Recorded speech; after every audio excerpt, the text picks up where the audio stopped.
वर्षों तक ये मांग की है कि जातिगत जनगणना होना चाहिए।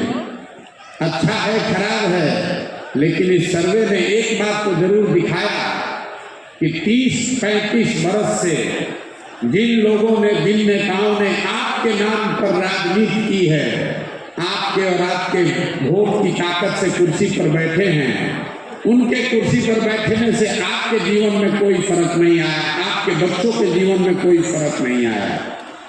और कुदरत का देखिए, ये नियति ऐसी चीज है, ऊपर वाला की जो ताकत है, उन्होंने उन्हीं के दिमाग में ये बात डाल दी। उन्होंने खुद से सर्वे किया और बताया कि भाई आपकी स्थिति 30 वर्ष पहले जो थी वही स्थिति आज भी बनी हुई है। ये विवाद का विषय नहीं है। वो लोग जो आपका रहनुमा होने का दावा कर रहे हैं, जो आपका 30 वर्ष से वोट ले रहे हैं, उन्होंने खुद स्वीकार कर लिया अपने सर्वे से ही कि आपकी स्थिति में पिछले 30 वर्ष में कोई फर्क नहीं आया। तो मेरी अपनी समझ ये है कि अगर आप हमारे साथ चलिएगा तो भी आपकी स्थिति में कोई फर्क नहीं आएगा। आपकी स्थिति तब बदलेगी जब आप अपने बच्चों के साथ चलिएगा, अपने बच्चों की लड़ाई लड़िएगा। और लड़ाई लड़ने का मतलब सिर्फ आरक्षण नहीं है। बहुत लोगों को लगता है, ज़्यादातर ये जो जातिगत समीकरण बनाने वाले लोग हैं, हम लोगों ने 10 साल बहुत बड़े स्तर पर राजनीति को देखा है, ये आपको लगता है कि आरक्षण मिलने से सब कुछ हो जाएगा। एक आंकड़ा आपको दे रहा हूं, आप लोग याद रखिए।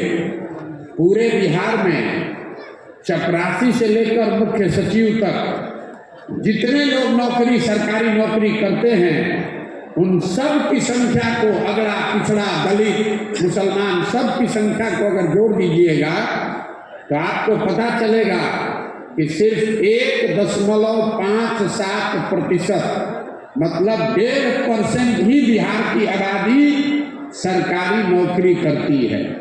98.5% आबादी जो है उसको तो सरकारी नौकरी है ही नहीं। तो अगर आपको कोई आरक्षण का लाभ दे भी रहा है तो उसी 1.5% में तो आपको कुछ मिलना है। आपकी स्थिति तब सुधरेगी जब 100% आपको बच्चों को पढ़ाई की व्यवस्था की जाएगी, तब आरक्षण का लाभ आपको मिल सकता है। जब आपके बच्चे पढ़ ही नहीं रहे हैं तो आपको आरक्षण का लाभ मिलेगा कैसे? आप भागीदारी की लड़ाई लड़ रहे हैं। भागीदारी तो आपको मिल ही गई है। बिहार के गरीबों में सबसे बड़े भागीदार आप हैं। बिहार के अशिक्षित बच्चों में सबसे ज्यादा अशिक्षित बच्चे आपके समाज के लोग हैं। बिहार के भुखमरी के शिकार लोगों में सबसे बड़ी भागीदारी आपकी है। आपने भागीदारी मांगी सत्ता में, आपको भागीदारी मिल गई गरीबी में, अशिक्षा में, भुखमरी में, पिछड़ापन में। और इसका एक ही उपाय है, अपने पैर पर खड़े होइए, जन सुराज की इस व्यवस्था का लाभ उठाइए। लोग बताते हैं कि हमारा सुझाव लेकर बड़े बड़े लोग नेता बन गए, चुनाव जीत गए। आपको ये खुला निमंत्रण दे रहा हूँ, आप अपने और अपने बच्चों को जन सुराज की इस व्यवस्था से जोड़िए।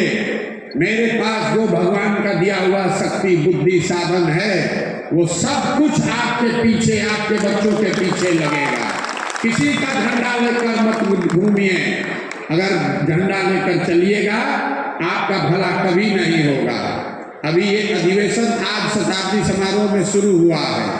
मैं यहाँ भाषण देने नहीं आया हूँ। मेरी जो समझ है आपको सुझाव दे रहा हूँ, मानना नहीं मानना आपकी मर्जी है। ऐसे 10 अधिवेशन हर प्रमंडल में बिहार के ऐसे अधिवेशन कराए जाएंगे। मेरा प्रयास है कि व्यक्तिगत तौर पर जो जाकर मैं आपसे मिल रहा हूँ, सुन रहा हूँ, समझने का प्रयास कर रहा हूँ, उसके साथ साथ सामूहिक तौर पर आपके समाज के लोगों की आकांक्षाओं को, भावनाओं को समेट कर जो सुझाव हम लोग को मिलेगा, जब जन सुराज दल बने तो उस दल में आप झंडा उठाने वाला न बने, आपके सुझावों के आधार पर इस दल का संविधान बने, आपकी इसमें भागीदारी हो, हिस्सेदारी हो। आप प्रशांत किशोर के दल में मत शामिल होइए, उस दल को बनाइए जिसको आप अपने और अपने बच्चों के लिए बनाना चाहते हैं।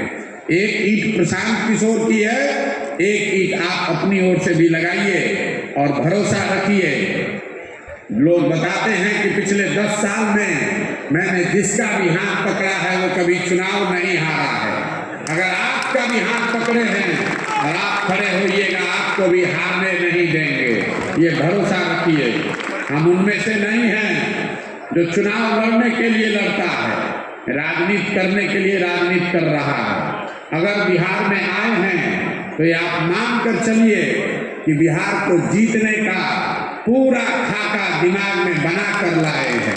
इसको जीतना कैसे है, जीतने के लिए कितनी ताकत लगानी पड़ेगी, कितना संसाधन लगाना पड़ेगा, कितना पसीना बहाना पड़ेगा, किन को साथ लेकर चलना होगा, ये सब कुछ सोच समझ कर आए हैं और पूरी तरीके से कृत संकल्पित हैं। जीवन के चाहे 2 बरस लगे या 5 बरस, इसको सुधारे बगैर मानेंगे नहीं। अब तय आपको करना है।